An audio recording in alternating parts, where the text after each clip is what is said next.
सरकारचे आमच्याकडचे लोक आहेत आणि एवढे आमचे कर्मचारी काम करतात आणि वसुली देखील करतात.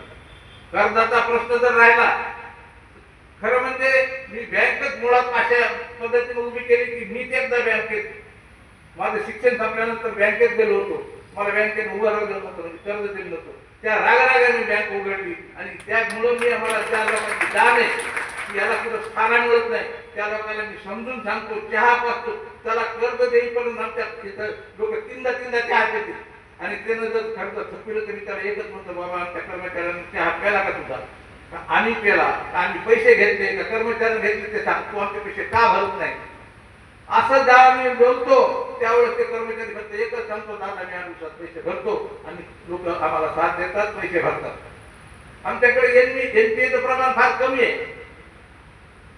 त्याला केवळ ग्राहक जबाबदार असतो आणि ते ग्राहक आम्हाला चांगले भेटले. लोकांना जाण आहे. आता मी तुम्हाला बऱ्याच लोकांना आम्ही काही बरेच लोक बोलू शकत नाही.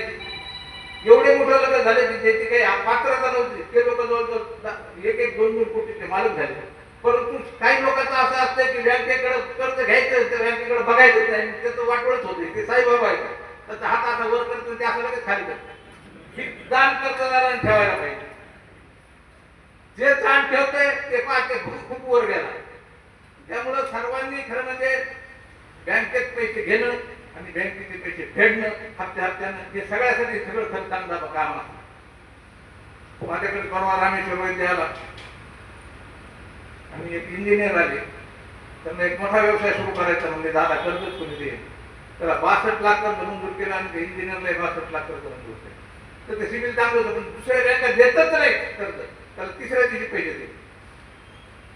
अशी आमची तत्पर सेवा आहे. आमचे कागदपत्र जर कोणी पूर्ण केले तर आम्ही ते नक्कीच 3 ते 4 दिवसात फाईल पूर्ण करतो. कारण आमच्याकडं बिनतुरून मी आज फाईल आली की उद्या ती तयार होऊन परत माझ्याकडे येते, लगेच सही होती. आमच्याकडे कोणत्या गोष्टीची अडचण नाही.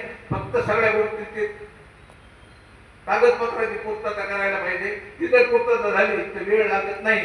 आम्ही सेवा करण्यासाठी सदैव तयार आहोत. आजपर्यंत आपण सर्वांनी जसा आमच्यावर विश्वास ठेवला, साईबाबा बँकेवर विश्वास ठेवला, त्याचप्रमाणे पुढे विश्वास ठेवावा आणि बँकेची शतकपूर्ती होईल अशी आशा व्यक्त करावी.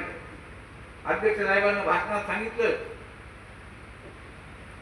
की आम्ही ज्या काही सुविधा लोकांना देतो, लोकांचा सत्कार करतो त्यांच्या काम पाहून, त्याप्रमाणे आम्ही त्यांनी सुचवल्याप्रमाणे गुणवंत विद्यार्थ्यांचा देखील सत्कार पुढच्या वर्षीपासून आयोजित करू, एवढं मी आपल्याला आश्वासन देतो. आणि यापुढे आपण सर्वांनी सहकार्य करावं एवढीच अपेक्षा व्यक्त करतो.